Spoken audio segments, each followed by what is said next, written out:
Hi అండి, ఈరోజు వీడియోలో రాయలసీమ స్టైల్లో కారం బొరుగులు ఎలా ప్రిపేర్ చేయాలో చేసి చూపిస్తాను. దీనికోసం స్టవ్ ఆన్ చేసుకుని ఒక గిన్నె కానీ కడాయి కానీ పెట్టుకుని 4 నుంచి 5 టేబుల్ స్పూన్ల ఆయిల్ని హీట్ చేసుకోవాలి. ఆయిల్ కొద్దిగా హీట్ అయ్యాక హాఫ్ కప్పు పల్లీలను యాడ్ చేసుకుని వీటిని కొద్దిగా ఫ్రై చేసుకున్న తర్వాత ఇంకొక హాఫ్ కప్పు పుట్నాలు లేదా పప్పులు అంటారు కదా, వీటిని యాడ్ చేసుకొని వీటిని రెండింటిని క్రంచీగా వేయించుకున్న తర్వాత ఒక టేబుల్ స్పూన్ జీలకర్ర ఆవాలను యాడ్ చేసుకొని చిటపటమైన వెంటనే దంచుకున్న వెల్లుల్లి రెబ్బలను ఒక 10 నుంచి 15 దాకా వేసుకొని వీటిని పచ్చివాసన పోయిన తర్వాత ఒక రెబ్బ కరివేపాకు, రుచికి సరిపడా ఉప్పు, చిటికెడంత పసుపు, అలాగే ఒక టేబుల్ స్పూన్ కారం యాడ్ చేసుకుని మనము బాగా మిక్స్ చేసుకుంటే ఆయిల్ బాగా నురగగా వస్తుంది. వెంటనే మనము స్టవ్ ఆఫ్ చేసేసుకొని బొరుగులు యాడ్ చేసుకొని బాగా మిక్స్ చేసుకున్న తర్వాత స్టవ్ని లో ఫ్లేమ్లో పెట్టుకొని నేను వీడియోలో చూపిస్తున్నట్టు ఇలా పైకి కిందకి చేస్తే బొరుగులు బాగా క్రంచీగా క్రిస్పీగా ఉంటాయి.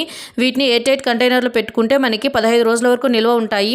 చివరిలో మనము మిక్చర్తో సర్వ్ చేసుకుంటే చాలా సూపర్గా ఉంటాయి. తప్పకుండా ట్రై చేయండి. అలాగే నా ఛానల్ని సబ్స్క్రైబ్ చేసుకోండి.